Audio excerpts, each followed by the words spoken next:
Every One Piece character needs that D in their life. Devil Fruit. And it's truly a shame that not one, not two, but 6 out of the 10 Straw Hats don't have Devil Fruit powers. So today, we're going to do just that. Give them the D they need. Again, not sexual, but it does seem kinda sus when I say it out loud. Anyway, we're also going to re-examine some of their fights and how they would have gone if they had those powers with them. Starting off with Sanji. Now, with Sanji's fighting technique and his airwalk, people would be quick to point out that he'd be perfectly paired with Bellamy's Bani Bani no Mi. However, he can actually do better and give him the perfect fruit, which is Kizaru's Pika Pika no Mi. With his Germa powers and the lightning speed of the Pika Pika no Mi, Sanji might outlive the shame of being the 4th placer in his group. But since the upcoming Devil Fruit are much more OP than the Pika Pika fruit, that would hardly be the case. Every attack that Sanji will make going forward will be lethal. Mutton shots that once defeated Kurobi by knocking him out will now create a hole right through his chest. Most of Sanji's major fights would have him going through his opponents like a hot knife through butter, both in Paradise as well as in the New World. Satori, Mr. 2, Queen, and especially Absalom have their heads blown off by his new powers. However, it wouldn't be as fitting as the power we're going to give Nami. Now, I know you really want us to give her some OP fruit like the Gura Gura no Mi or Hell Alogia, but let's stick to her character traits and give her an OnlyFans. Just kidding. The fruit best suited for Nami would be the Giro Giro no Mi, which lets its users see through objects and is currently used by Viola. This would be a perfect fruit for Nami because she does have to live up to her name of the cat burglar, and it'll be very helpful for her to find treasures. But will it help her with fights she had in the past? Well, going back to the East Blue Saga, Nami's power would give her some edge while sneaking money from Arlong and the other fisherman pirates, but other than that, it would be pretty much useless. However, much later in the story, it would come in handy, as she would immediately be able to tell if a person is a seasoned fighter or a threat by looking into his body structure. One such achievement would come in Water 7, as Nami might be able to identify Rob Lucci and other members of the CP9 before they're able to betray Iceberg. Apart from that, she'd be able to better maneuver her way in tough situations to detach herself from problematic places. Like if Nami had that fruit in Wano, she would be able to handle herself in a more efficient manner. Also, Usopp's skull wouldn't have been fractured to 1,000 pieces. Next up, Usopp. Now, I was waiting for Usopp's name to show up so I could give him the Mark fruit. But hey, have you ever seen Usopp miss? Because I surely haven't. Also, keeping in mind that Usopp's extremely sensitive and precise observation haki has already been teased, so we'll have to keep that in mind as well. Therefore, the best suited fruit for Usopp would be the Clear fruit, which is currently in possession of Shiryu. This fruit is going to act as a placebo for Usopp's cowardice, as once Usopp activates the fruit, his fear of getting spotted and killed by an enemy will completely vanish, and he'll be able to much more freely display his sniping prowess. And once he gets the hang of things, he's going to stop using the fruit altogether. So how will this affect his battles? Usopp would easily defeat Captain Kudo, as without observation haki, people would be absolutely clueless against the Clear fruit user. His battles in Alabasta and Skypiea would be made easy for him to a great extent, especially his fight against Mr. 4, Miss Merry Christmas, and Miss Lasso.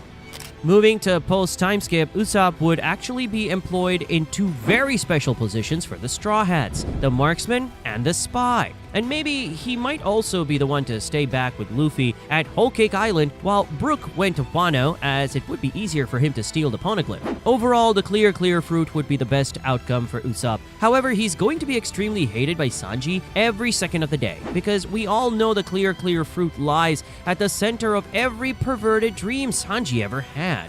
Moving on to Frankie. Okay, now this one was a bit tricky. On one hand, you put Frankie as a musclehead and give him a fruit like the one with Jesus Burgess. But you'd realize how wrong you are, as we all know he's pretty smart. And overall, giving a devil fruit to the shipwright of the crew is very counterproductive. And after a lot of thought, and even more thinking, we've arrived at a consensus. Frankie would be way better eating Captain Kid's Jiki no Mi. With this fruit, Frankie would be able to make a new contraption or laser gun every frickin' minute. The possibilities are endless. Frankie's Shogun could now be converted into a giant Jaeger, walking right out of Pacific Rim. And the 1000 Sunny is going to get even more high-tech with the addition of the Jiki no Mi. With how Kid uses its power to generate lasers, seemingly out of nowhere, Frankie could attach the contraption to the 1000 Sunny and actually make it fly for a considerable amount of time, unlike the usual 1-minute coup de burst.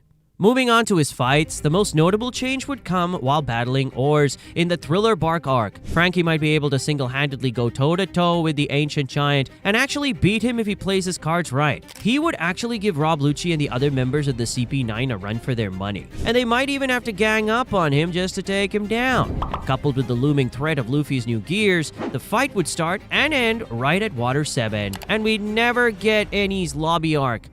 Although his fight with Senior Pink would largely remain unchanged, as he would abstain from using his powers out of respect for Senior Pink, and the latter might do the same, converting the battle in an even rawer form than it was originally.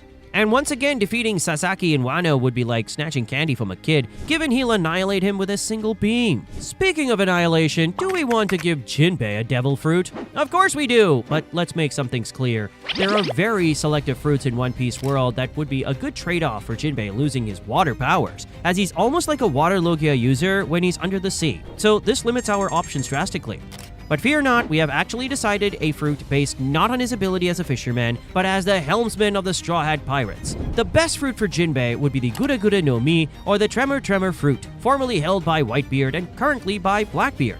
With this ability, Jinbe would be able to easily navigate through the seas, even without currents, as he'll be able to make his own currents. And also, this fruit is better in the hands of a person who has extreme control over his anger, because one loud sneeze might result into the end of the world as we know it.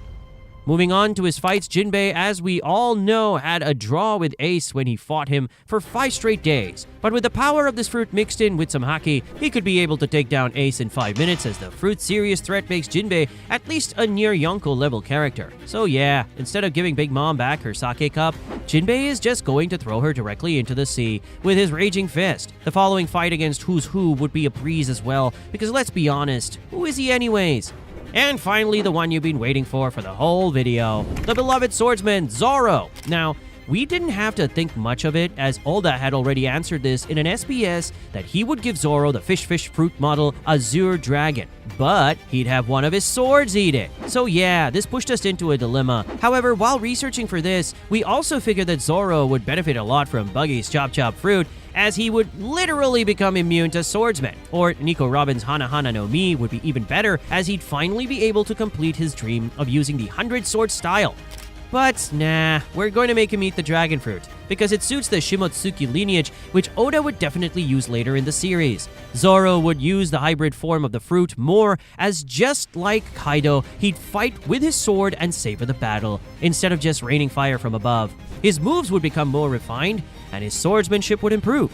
But regarding his battles, yeah, he's going to lose to Mihawk nonetheless, as Mihawk could be easily able to cut through his scales at the Barati battle. The rest of his journey would be much similar, as he would rampage through his opponents in his post-time skip fashion. And also, there is a very good chance that he might be able to reverse their loss at Sabodi by flying everyone to safety.